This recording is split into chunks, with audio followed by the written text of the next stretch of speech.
माझे लग्न कार्याचे छान नटलेले फोटो मी टाकू शकते का? मग त्याला लाईक कमेंट येतील का? हे नक्कीच करा. पण याच्या बरोबर तुम्हाला जर व्यवसाय करायचा तर आजपासून फेसबुक, इंस्टाग्राम, यूट्यूब शिकून घ्या. तुमच्या व्यवसायाबद्दल साधे साधे व्हिडिओ करून टाकायला सुरुवात करा. व्यवसायाबद्दल टाकायला सुरुवात करा. का नाही विचारणार. बऱ्याच वेळा महिला आमच्या समोर जेव्हा बसतात तर शेजारच्या गल्लीत माहीत नसतं तर ही महिला मसाले बनवती किंवा ही महिला कुरड्या पापड्या बनवती आणि आम्हाला माहीत असतं. मग आम्ही विचारल्यानंतर कारण काय येतात, अहो आम्हाला त्याच्यातलं समजतच नाही आणि काय होतं ना, आम्हाला वेळच पुरत नाही. तुम्हाला जर तुमच्या व्यवसायाच्या मार्केटिंगला वेळ पुरत नाही, तुम्ही हेच काम करणार का वर्षानुवर्षे? काहीतरी बदल झाले पाहिजे ना, काहीतरी नाविन्य शिकलं पाहिजे ना. आपण स्वतःमध्ये बदल करतोय. आपण 10 वर्षापूर्वीचे तेच ब्लाऊज आणि त्या साड्या घालतो का? नाही घालत. फॅशन बदलली का साड्या बदलतात. मग स्वतःमध्ये आपण बदल करतो, व्यवसायामध्ये का नाही बदल होत? म्हणून आजपासून ठरवा सोशल मीडियाचा वापर करत आणि कामाचं नियोजन दिवसभरामध्ये. तुम्हाला पण 12 तास दिवसाचे, मला पण 12 तास आहे. तुम्हाला 12 तासाची रात्र आहे, मला पण 12 तासाची रात्र आहे. मग मी जर करू शकते, कंपनी चालू शकते, 3000 महिलांचा संस्था चालू शकते, छान इंस्टाग्रामला व्हिडिओ टाकू शकते. असं नाही की घरात माझं लक्ष नाही. तेला मिठापासून मला पण पाहावं लागतं. कामाला जरी बायका असत त्यांना माहीत नसतं तर घरामध्ये काय आणायचंय, कुठली भाजी घरच्यांना पाहिजे, नाश्ता काय बनवायचा आहे, सणावाराला काय करायचं, हे मला करणंच आहे. आजही सणावाराला पुरणपोळी मला करणंच आहे, लक्ष देऊ. म्हणून असं स्वतःला म्हणायचं नाही मला खूप काम आहे बाई, मला जमतच नाही बाई, दिवस कसा जातो कळतच नाही. मग ते का कळत नाही? कारण की आपण आपल्या बहिणीला, नातेवाईकांना फोन केला ना, ठेवते बाई म्हणून पुढचे 10 मिनिटं आपण विनाकारण बोलत असतो. या पाहुण्याचं काय झालं, आमकीच्या पोरी जाऊन जमलंच नाही, तमकीची सून नीट वागतच नाही, आमके भाऊकीचं तसं झालं, याचा व्यवहार झालाच नाही बाई, गाडी घेतली तर स्वतःला लय मोठं समजायला लागलं. ह्या पंचायतीमध्ये आपले दिवसभरातले किती वेळ जातो. शेजारनी जवळ सुद्धा आपण जाते बाई म्हणून हेच, आणि मी बोलते ते कोणाला सांगू नको बाई. हे पहिलं आजपासून बंद करा. साधा हळदी कुंकाला जरी हसताय मावशी म्हणजे पटतंय. कारण तुमच्यामध्येच बसून उठून ह्या सगळ्या याच्यातून जेव्हा मी बाहेर पडले तेव्हा माझं नाव कुठंतरी सोशल मीडियाला आलं, कुठंतरी उद्योजिका म्हणून आलं, कुठंतरी घरचे रिस्पेक्ट देतात, कुठंतरी पाहुण्या रावळ्यामध्ये पूर्वी जे नाव ठेवायचे ना, अरे कुळे साहेबांची मुलगी इंजिनियर झाली पण शेणच वरती, वाटोळं झालं. तर आज तेच काय करता माहिती का, आमची मुलगी इंजिनियर झाली, मुलगा हा रेझूम घ्या आणि नोकरी बघा, आमच्या मुलाचं तेवढं स्थळ बघा, आमच्या मुलीचं तेवढं स्थळ बघा. समाज असाच असतो. म्हणून तुम्ही बदला म्हणजे समोरचे बदलतील. तुम्ही बदलायला काय केलं पाहिजे, एक काही मिनिट आजपासून वाया घालू नका. फोन रेअरली करा, फोनचा वापर चांगल्या कामासाठी करा. मग परत खरं खोटं येतं, मी म्हणलेच नाही बाई, त्याच्यात वेळ जातो. कुणीतरी म्हणतो तू म्हणलीच होती बाई, त्याच्याऐवजी बचत गटाच्या चर्चा व्हाव्या. मी आज काय करू शकते, उन्हाळी सिजनेबल मी काही व्यवसाय करू शकते का? अहो तुम्ही कुरड्या पापड्याला साधं समजू नका. तुम्हाला माहिती कोल्हापूरच्या महिलांनी गोदाड्या एक्सपोर्ट केल्या, बाहेर देशात गेल्या त्यांच्या गोदाड्या. आपल्या कुरड्या पापड्या पण बाहेर जाणार, मॉलमध्ये जातील. पण आपण स्वतःला ठरवलेलंच नाही मला काहीतरी वेगळं करायचं, आणि नंतर आपल्याला जेव्हा घरातले बोलले ना, तुम्ही ना मला काही करूनच दिलं नाही, तुम्ही ना मला बाहेर पडूनच दिलं नाही, तुमच्यामुळेच माझी प्रगती झाली नाही, तुम्हीच कारणीभूत आहे सगळ्याला, असं दुसऱ्याला दोष देणं बंद करा. सगळ्यांच्या घरामध्ये सगळे प्रॉब्लेम असतात.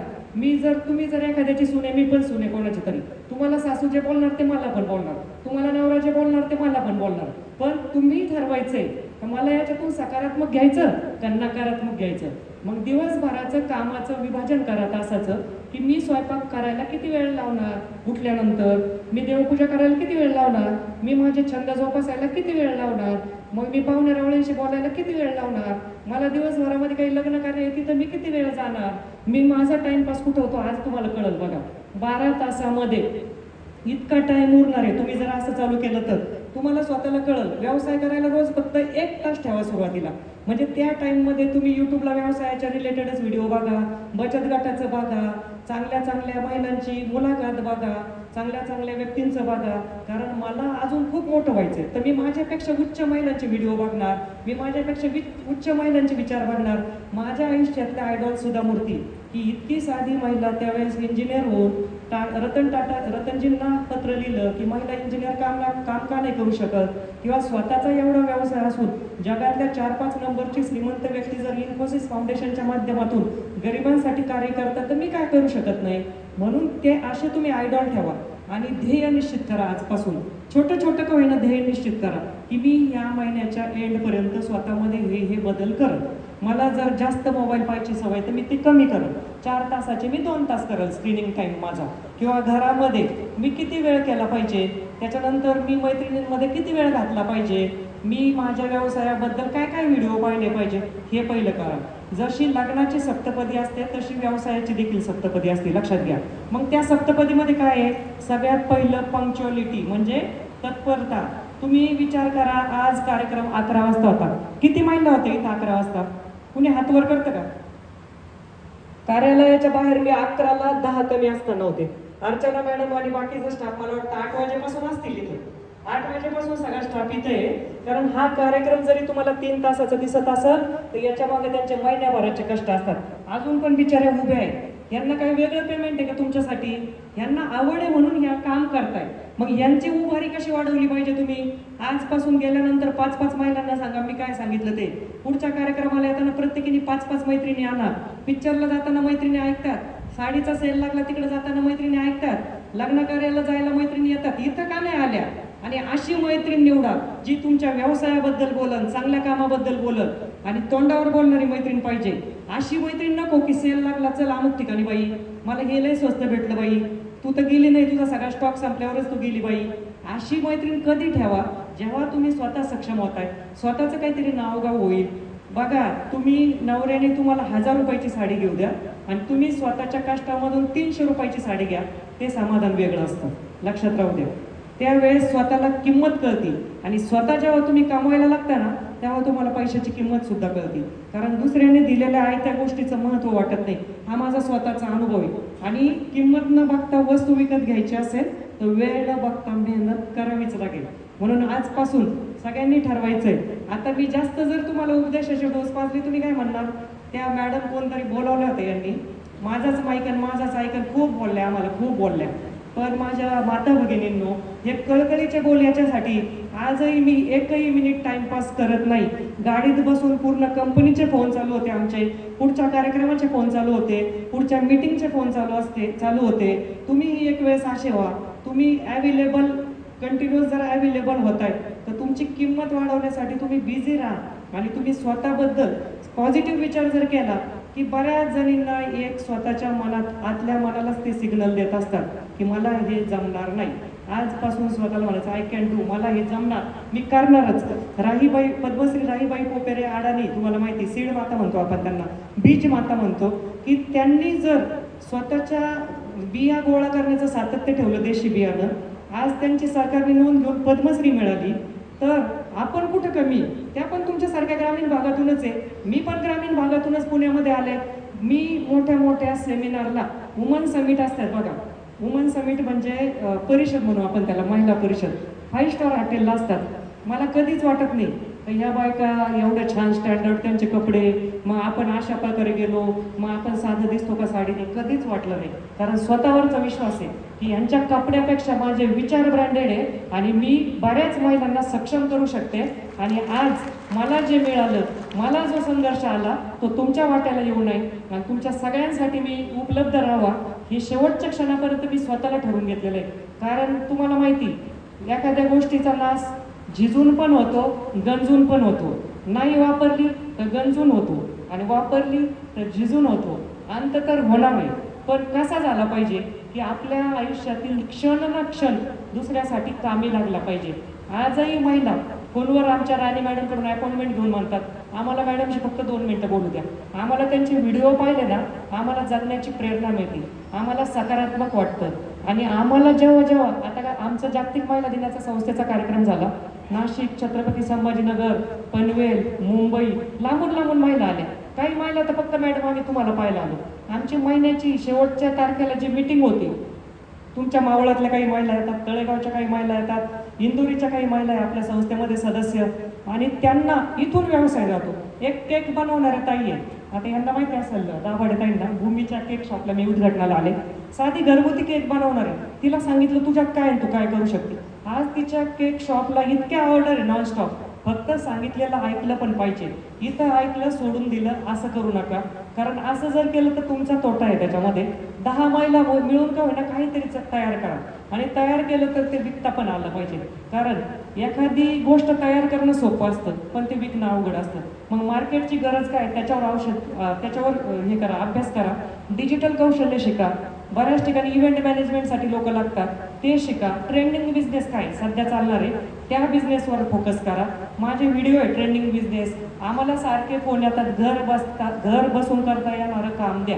तुम्ही सांगा ताई, तुम्ही इथं यायला जर 2 तास लावले, इथल्या सगळ्या टीमचे चेहरे उतरले होते, गर्दी होईल का नाही? तुम्ही जर यांचा एवढा अंत पाहता तर तुम्हाला जर यांनी घर बसल्या काम दिलं, तुम्ही जर सांगितलं, आम्हाला स्वतःला अनुभव आहे घर बसल्या काम म्हणजे तुमच्या डोक्यात काय आहे? आम्हाला घर बसल्या पिशव्या शिवायला द्या, आम्हाला जॉबचे बर काढायला द्या, आम्हाला काहीतरी वस्तू मोजायला द्या.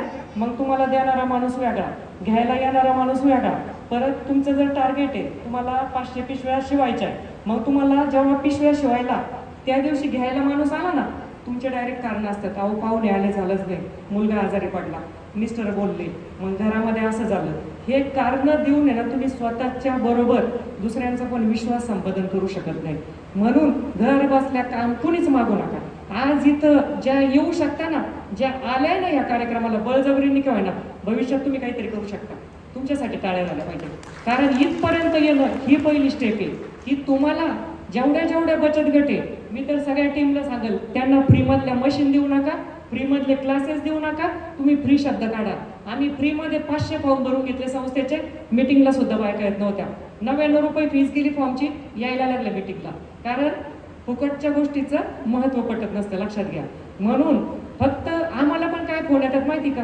अहो काही अशा सरकारी योजना आहे का मशीन वाटतात, आम्हाला मशीनची गरज आहे. काही असे केकचे उपकरणं, काही स्वयंपाकासाठी असे काही मिळणार आहे का? आणि शब्द लय भारी वापरतात. अनुदान काय आहे का तुमच्या संस्थेमधून म्हणजे आम्हाला फॉर्म भरायला जॉईन व्हायला? अहो तुम्हाला फक्त अनुदानच घ्यायचंय, मशीनच घ्यायच्या, याच्यावर आयुष्य चालणार आहे का? नाही.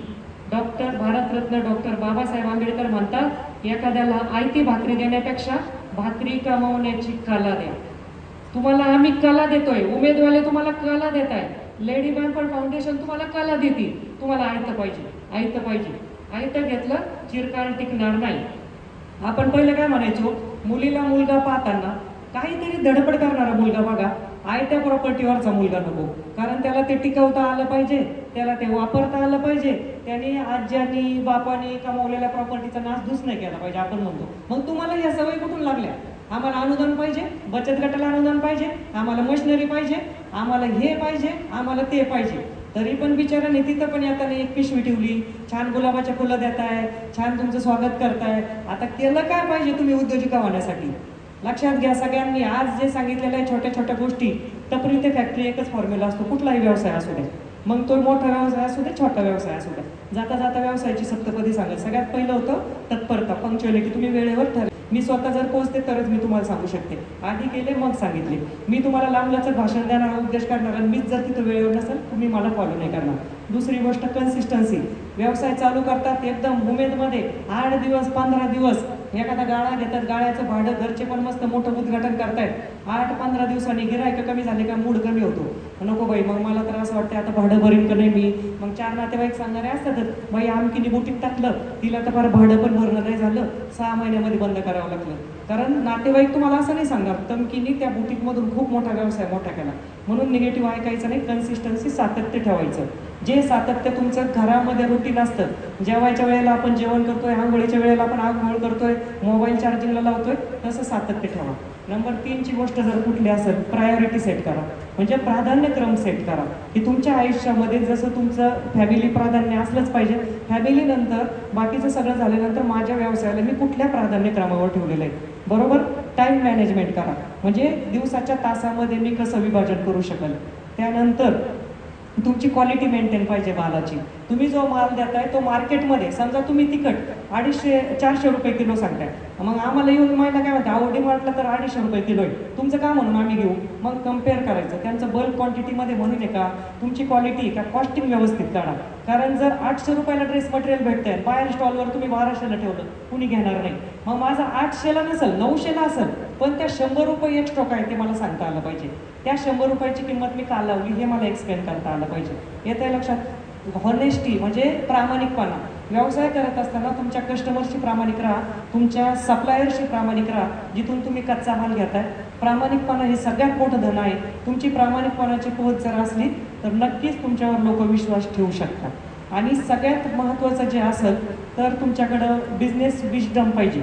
म्हणजे चुका करतो तो माणूस, परत परत चुका करतो तो वेडा माणूस, दुसऱ्याच्या चुकांपासून शिकतो तो शहाणा माणूस. आणि त्यालाच विजडम प्राप्त करणं म्हणतो आपण. शहाणपण व्यवसाय करत असताना त्याच चुका रिपीट करू नका, दुसऱ्याच्या चुकांमधून सुधरा. म्हणजे तुम्हाला म्हणतात की पुढच्या लाठीच मागचा शहाणा, त्याच्यामधून तुम्ही शिका. कारण आम्ही जेव्हा उद्योजक आमच्या व्यवसायामध्ये हेच ऑब्झर्व करतो की आमच्या मागच्या काय चुका झाल्या त्या पुढं होऊ नये म्हणून आमचा टर्नओव्हर वाढेल. तर ह्या जर गोष्टी तुम्ही छोट्या छोट्या जर पाळल्या तर नक्कीच व्यवसायामध्ये यशस्वी व्हाल, स्वतःच्या जीवनामध्ये सकारात्मक बदल होतील. पैसे कमवणं हा लगेच उद्देश ठेवू नका. पहिले 6 महिने ना नफा ना तोटा या तत्वावर तुम्ही करा व्यवसाय, मग तुमचा जम बसल्यानंतर करा. जिओने आपल्याला काय फॉर्म्युला दिला, आधी लत लावली बघा, आपल्याला स्वस्त पॅकेज दिलं, आपल्याला सवय लावली फास्ट नेटची, बाकीच्या मोबाईल कंपन्या बसवल्या आणि मग नंतर आत्ता असं झालं की आपल्याला जिओच्या फास्ट नेटचीच सवय लागली. तसंच व्यवसायामध्ये लागू होतो हा नियम की तुम्ही सुरुवातीला थोडंसं कमी प्रॉफिट ठेवा किंवा नाही प्रॉफिट मिळालं तरी समाधान मिळेल, तुमचे लोकांपर्यंत पोहोच होईल. आणि ज्याला व्यवसाय करायचा त्याने रोज कमीत कमी नवीन 2 तरी लोकांना भेटलं पाहिजे, नवीन ओळखी केल्या पाहिजे. कारण तेच लोक तुमचं उत्पादन घेणार नाही, तुमचं प्रॉडक्ट तेच कस्टमर घेणार नाही. ज्याला व्यवसाय करायचा त्याचे PR स्ट्रॉंग पाहिजे, पब्लिक रिलेशन, तुमच्याकडे लोकांचा मोठा डेटा पाहिजे. म्हणून अशा कार्यक्रमाला आवर्जून आलं पाहिजे. अशा कार्यक्रमाला तुम्ही आल्यानंतर एकमेकीला कार्ड द्या, मोबाईल नंबर द्या, ओळखी करा. जेवायला जायची काही करू नका, 5 मिनिटं याच्यात घाला. कारण आम्ही उद्योजक लोक जेव्हा अशा मीटिंगला जातो एकमेकाला आम्ही कार्ड एक्सचेंज करतो, एकमेकाचे मोबाईल नंबर एक्सचेंज करतो, एकमेकाच्या व्यवसायाबद्दल बोलतो. मग आपल्या व्यवसायाचे रिलेटेड कोणाचा व्यवसाय आहे का, एकमेकांना मदत करतो आपण. असे बरेच ग्रुप आहे, युनायटेड मराठा ऑर्गनायझेशन आहे, मराठा लॉबी आहे. वेगवेगळ्या एक्झिबिशनला जा, प्रदर्शनाला, वेगवेगळ्या स्टॉलला भेटी द्या. तिथून तुमच्या ओळखी वाढतील आणि तुमच्या ओळखी वाढल्या की तुमचा व्यवसाय नक्कीच वाढणार. म्हणून आजपासून लक्षात घ्यायचं, ॲटिट्यूड कुठलाही ठेवायचा नाही. नवीन कोण दिसलं थोडं स्माईल करा. नवीन कुठं तुम्ही आठवडे बाजारला जात असेल, कुठं काही लग्न कार्यात जात असेल, थोडं दुसऱ्याबद्दल ॲप्रिसिएशन करा, कौतुक करा की तुझी साडी छान आहे, तू छान दिसती. मग नंतर आपल्याबद्दल बोला, लगेच आपल्या व्यवसायाबद्दल बोलू नका. असं करून तुम्ही लोकांपर्यंत पोहोचणार. कुठलाही प्रश्न असू द्या, काहीही प्रश्न असू द्या, अर्चना मॅडमकडे, बनसोडे मॅडमकडे आमचा नंबर आहे संस्थेचा. परत पूर्ण कार्यालय भरवा, तुमच्या शंका काढा, तुमच्या शंकांना उत्तर देण्यासाठी मी येईल. कोणाला व्यवसाय करताना काही अडचण असू द्या, आमच्या राजश्रीज व्यवसाय मंत्रालयाला आमचा नंबर आहे. आम्ही कमेंटमध्ये पण सांगत चालतो आणि फोनवर मेसेजवर पण आम्ही सांगत असतो.